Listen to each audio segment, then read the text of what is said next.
Magandang araw po sa ating lahat. Ako po si Sydney Althea A. Esmeralda. Marupok, tuso at makamundo. Mga salitang naging definisyon sa aming mga kabataan.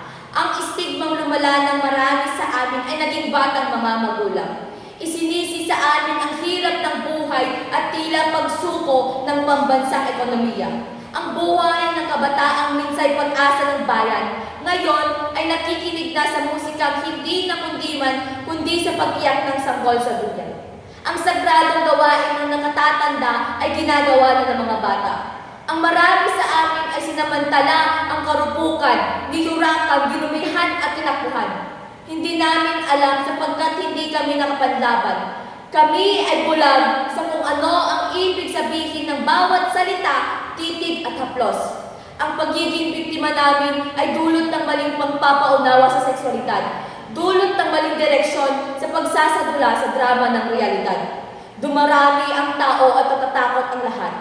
Pinagtibay ang CSE o Comprehensive Sexuality Education na noong una ay pinatigil ng mga sektor panrelihiyon at panlipunan. Sa kabila ng sigaw, nagputuloy pa rin ang pagtaas ng bilang ng mga kabataang nagiging batang ama at ina. Patuloy pa rin ang diskriminasyon sa kakayahan ng kababaihan at mga membro ng LGBTQIA. Tila pulbos sa hangin ang paglaganap ng HIV, bugbog na puso, diwa at katawan ang dinanas ng kababaihan, bata man o matanda. Sa kulay abong langit, pilit namin ibinigwas ang aming mga pakpak. Sa tubig langis ng madlang mapanghusga, pilit namin isinisigaw ang naisin naming pantay na karapatan at kasarian. Marupok man at tuso, mataas ang aming pangarap at hindi lamang magtatapos sa pagpapalit ng lampig at paglilinis ng dumi.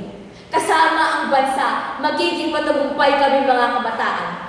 At sa komprehensibong pagpapaunawa, ang pagiging batang magulang ay matutudukan. Ang bawat titig ay aming maiiwasan, ang bawat haplos ay aming mahahawi ng may buong katapangan. Sa tulong ng CSE, naghihintay sa amin ang matagumpay na bukas.